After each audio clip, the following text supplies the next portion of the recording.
Tengo el gusto de presentarles a la exministra de Comunicación, doña Marianela Paco, quien nos está visitando en nuestros estudios en la ciudad de Santa Cruz, para que con ella podamos ver. ¿Cómo está? Muy buenas noches, qué gusto verla. Buenas noches, Miriam. Es un gusto reencontrarnos a través de las cámaras y el éter esta noche. Un saludo a toda nuestra gente de Hora 23 y de Bolivisión en particular. Un abrazo fuerte desde el oriente, que está muy gélido ahorita. Mucho frío, ¿verdad? En el oriente, en Santa Cruz de la Sierra. ¿Qué ha estado haciendo todo este tiempo, señora Marianela? Porque no la hemos estado viendo. Bueno, no me han debido querer ver, pero sigo trabajando igual con nuestra gente. ¿Dónde? ¿Qué está haciendo? Bueno, ahorita estoy, ¿qué te puedo decir? Con consultorías y sigo participando de talleres, eventos donde la gente me convoca para poder reflexionar la realidad social, la realidad nacional en el área económica, política y qué tenemos que hacer para seguir dignificando a nuestro país. Esa es la meta que siempre he tenido y no ha cambiado esa forma de trabajo, independientemente si tenga o no tenga remuneración. Siempre he dicho que quien esté a la altura de revolución implica sacrificios y tampoco puede ambicionar cosas materiales o acumulación nada más de recursos económicos. Yo creo que un revolucionaria tiene que saber vivir con lo necesario y eso es lo que hago, vivir acuerdo a esos principios que tengo, ¿no? Bueno, usted es una mujer aguerrida y también sigue comprometida con el país. ¿Cómo está viendo en este momento el panorama político de nuestro país y esto rumbo a las elecciones del 20 de octubre? Bueno, un panorama con dos proyecciones que tendrá que decidir nuestra gente, ¿no? Una que ya la conocemos, está en pleno desarrollo, es una revolución democrática y cultural que si bien necesita ajustes, creo que es una de las apuestas que la sociedad civil lo ha impulsado, las organizaciones sociales lo han parido, decimos muchas veces, y que ahorita están en ese desafío de sostener y recrearse también para que empiece una nueva etapa, ¿no?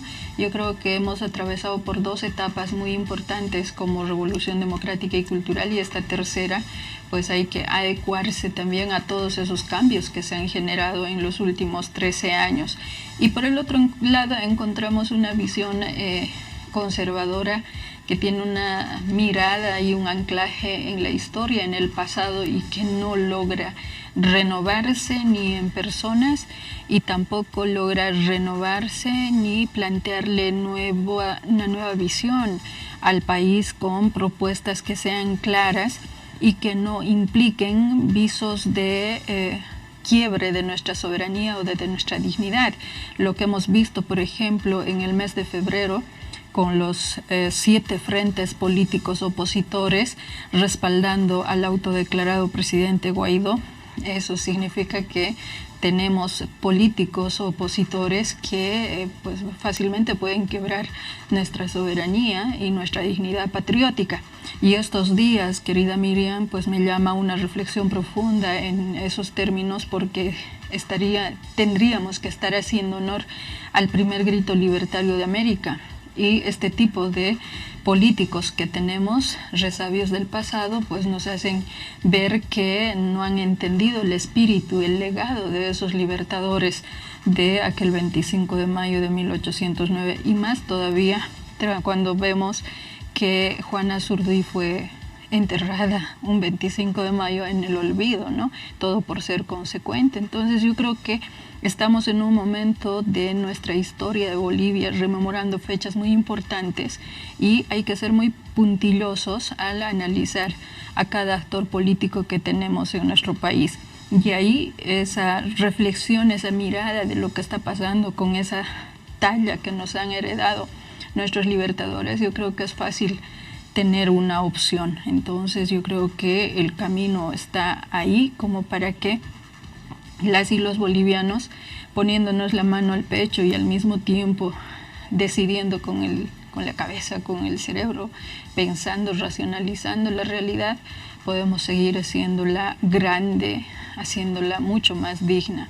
habíamos propuesto que haríamos como revolución democrática y cultural una Bolivia digna, una Bolivia democrática, una Bolivia productiva y una Bolivia soberana. Entonces, bajo esos parámetros, pues podemos evaluar cuánto se ha avanzado y cuánto todavía falta hacer, y convocar a que todas y todos seamos corresponsables de ese desarrollo y a lo que nos llama la Constitución, exacto, vivir bien.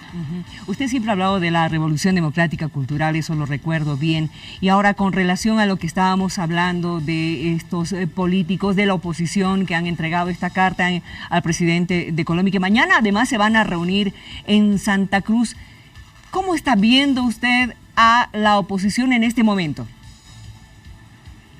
Es una oposición que no logra entender la realidad jurídica, no logra entender la realidad social, no logra entender una realidad histórica y adecuarla a los diferentes contextos. Y siguen en esa actitud mezquina, ¿no? Bueno, sé que el presidente Evo Morales les ha planteado tener un solo contendiente al frente, que se unan las 7 fuerzas que están ahí al frente, pero ahí hay egos, hay intereses propios y que no logran plantearle al país una opción diferente, pues están dispersos, ¿no? Y es una oposición poco racional y poco comprometida con el país, porque toditos tienen pasado que ha mostrado y ha dejado evidencia de que no nos han dejado ser soberanos, nos han vendido como patria con todo y nuestros recursos estratégicos, y que al mismo tiempo pues hoy pretenden ser moralistas pero de forma hipócrita, o sea, ejercen una práctica de doble moral, podríamos decir demagógicamente inclusive, ¿no? Pero ahí vemos con sus propias mezquindades. Personalmente, si aún estuviese como una nueva generación en este tiempo, yo no optaría por ellos, porque lo que quiero es seguridad, lo que quiero es estabilidad, y eso creo que encontramos como una demanda y necesidad de todo el pueblo, que en todo este tiempo, independientemente de las nuevas o generaciones de nuestro tiempo, pues quieren tener esa certeza. El país ha cambiado y los opositores tienen que entender eso, y paralelamente también en el oficialismo, ¿no? Que todo el esfuerzo que se ha hecho ha generado grandes cambios, y ahora son nuevos tiempos y hay que proponerle, pues, conforme a esos nuevos tiempos, hay que proponerle nuevos sueños, esperanzas, desafíos para construir de forma conjunta esa gran patria grande y ser un símbolo en la región. Ya que usted está hablando acerca del oficialismo, bien que está tocando de generar nuevos sueños, ¿no es cierto?, para la población, desde el más chiquito hasta el más grande. ¿Qué le falta al gobierno del MAS? ¿Qué tiene que cumplir? ¿Qué usted le recomendaría al presidente Evo Morales hacer en los siguientes años, como está pensando? Mira, yo creo que los valores son inmutables en el tiempo. Y en varias ocasiones se lo he dicho al presidente Evo Morales. Si descuidamos la parte moral, la parte de educación, entonces seremos vulnerables a ser debilitados, ¿no? Entonces es donde hay que cuidar y es donde hay que ponerle mano firme.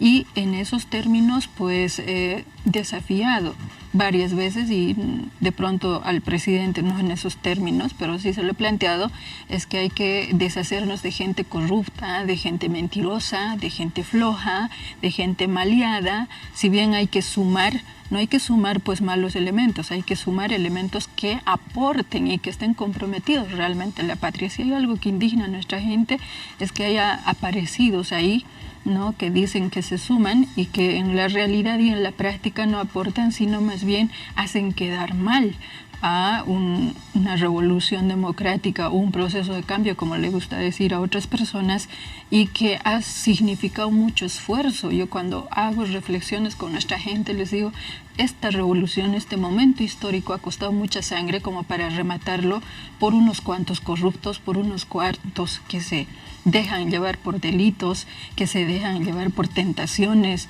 por ambiciones, por codicias, por envidias o por ser violentos o violentas. personas, ¿no? Entonces hay que deshacerse de eso, y por eso nos hemos venido desgastando de pronto, insistiendo en que hay que descolonizarse, despatriarcalizarse para vivir bien. Pues tiene que ver con eso. Descolonizarse, despatriarcalizarse significa dejar taras sociales que están en nuestras mentes, que están en las actitudes de cada una de las personas. Y si desterramos eso, cuando vemos a gente, que son pocos, yo digo, la mayoría, no creo que seamos gente mala o de doble moral o que seamos ambiciosos, yo creo que la mayoría queremos el bien común. Entonces es fácil deshacerse de esa gente criminal y hay que romper con el miedo. Entonces, si algo aliento internamente y también en conversaciones con el presidente, es eso, hay que cuidar la moral de la revolución. Y eso significa encarnar los valores morales, rescatando los ancestrales, como dice la Constitución, encarnarlos, ponerlos en práctica y deshacerse de ese mal elemento, ¿no? Y si hay que sumar buenos elementos. La revolución, la patria nos necesita. En nuestras manos están las otras generaciones que van a venir. Entonces, yo creo que es una tarea urgente, y cada vez que aparecen casos como el caso Montenegro, por ejemplo, digo, hay que poner las cosas en orden y hay que decir, tiene tanto plazo para resolverme esto. Y ya, de una vez, sanciones. Para eso están las normas, están claras las normas, no hay dónde perderse. Si hay chicana, pues hay que denunciar a los chicaneros también, pero hay que darle certeza a la población y poner orden, ¿no? Voy a hacerle la última consulta.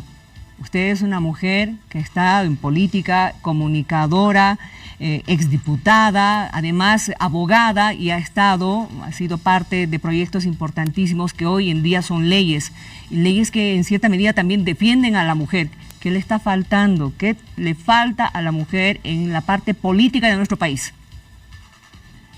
En la parte política yo creo que a las mujeres nos toca ser autosuficientes al momento de pensar, al momento de hacer gestión. Siempre comparto con nuestras congéneres, querida Miriam, a que dejen de estar preocupados de si les hacen o no les hacen, que si les han citado allá o allá no les dejan trabajar. Yo les digo, hay que planear nuestro trabajo y no hay que mirar a quién es quién. Obviamente van a estar las envidias y todo lo demás ahí intentando obstaculizar, pero si me entretengo en eso no voy a avanzar. Y lo que hay que hacer es prepararse, tener un plan, y hay que seguir y no estar distrayéndonos con nada, porque ¿para qué vamos a ser electas mujeres o designadas para cualquier cargo? Es para servir a la patria, no es para servirse, es para entregarle herramientas a nuestro pueblo para que se pueda defender y se dignifique y ponga orden para trabajar y construir. Yo siempre digo, depende de nosotros que nuestra patria sea más grande, ¿no? Entonces las mujeres en eso tenemos que ser autosuficientes, siendo responsables. La autosuficiencia no significa un libertinaje o un anarquismo porque sí, significa ser responsables, significa ser disciplinadas, significa ser cuidadosas, y bueno, para no dejarse engañar pues hay que leer, y eso es una cosa que a veces no hacemos, ¿no? Pero y eso es de todos los días. Estamos cambiando. Es todos los días, y hay que estar informadas también. Exacto. ¿No? Exactamente. Y les digo, parte de mi experiencia de que, bueno, lo primero que uno hace al despertar es informarse qué es lo que está pasando, analizar y, bueno, seguir la agenda que uno se ha trazado, ¿no? Y eso es muy importante. Las mujeres nos está faltando ejecutar eso. Muchas veces yo encuentro pensamientos que dicen, es gente de tal, ¿no? O alguna vez algún hombre te viene a mandar con sus mensajeros a decir que si andas con tal vas a tenerlo todo. Y yo alguna vez les he respondido, si alguna vez Marianela Paco va a hacer algo, no va a ser porque se jale del saco de nadie, ¿no? Entonces yo creo que eso tiene que estar en las mentes de las mujeres que sean convocadas para servir a la patria. Y tampoco ser serviles a nadie, ¿no? Yo creo por eso el gran compromiso que toda persona tiene que asumir al momento de venir a servir a la patria es eso, servir a la patria, hacer lo mejor por nuestro pueblo, y luego pues andar tranquilamente por las calles sin que ningún dedo te señale de floja o corrupta, ¿no? Ahora, como usted ha tenido una experiencia siendo ministra de Comunicación, voy a retomar el tema de Colombia, lo de la carta que llevaron justamente gente de la oposición cívico cruceño a entregarle al presidente con ese 500.000 de firmas pidiendo que se interceda para la no reelección del presidente Evo Morales. ¿Qué cree usted que pueda hacer Colombia en este caso? Bueno, yo creo que Colombia tiene sus propios problemas internos, ¿no? Hubiese visto una acción mucho más contundente con el caso de Venezuela, hubiese creído que podrían hacer caso en articular y fortalecer por un lado la Alianza Pacífico, porque es por donde estaban intentando perforar todo el multilateralismo que se había conformado en nuestra región, y segundo es que sus problemas internos propios de Colombia, no sé cuán efectivo le vaya a ser en la gestión, que protocolarmente seguramente va a cumplir, es un hecho, pero lo terrible es que estas señales de que no se acepte, el hecho de que se haya legitimado la postulación del presidente porque viene a demanda de una base social que están en organizaciones sociales, parte del instrumento político por la soberanía de los pueblos, también está legitimado por los propios actores políticos de oposición.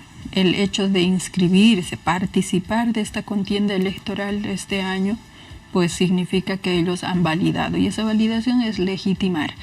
Segundo efecto de todo ese proceso es que se ha legalizado en instancias que son institucionales. Está en el Tribunal Constitucional y en el Tribunal Electoral.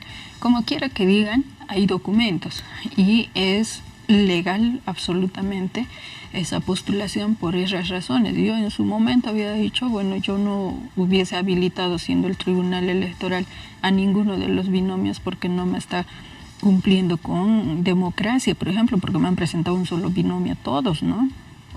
Pero independientemente de ello, su acción de estos actores directos en esta contienda, pues ha legitimado y ha legalizado esa candidatura del presidente Evo Morales. Y resulta siendo contradictorio esta acción que emprenden como opositores. Ahí vale, sabe Dios, digo, ¿no? Que con qué mentiras o con qué argucias han logrado esas 500.000 firmas que ellos dicen.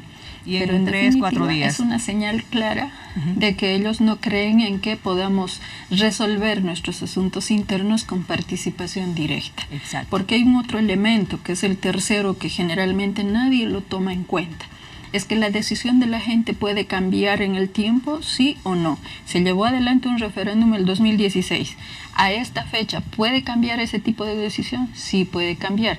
Por eso hay periodos constitucionales para elegir nuevo presidente. Ahora, si se ratifica o no, por ejemplo, es otro asunto, pero lo cierto es que se toma en cuenta también esos criterios de modificación de pensamiento o de contextos y situaciones que pudieron ser determinantes en su momento en una coyuntura electoral. Señora Marianela, ha sido un gusto haber hablado con usted.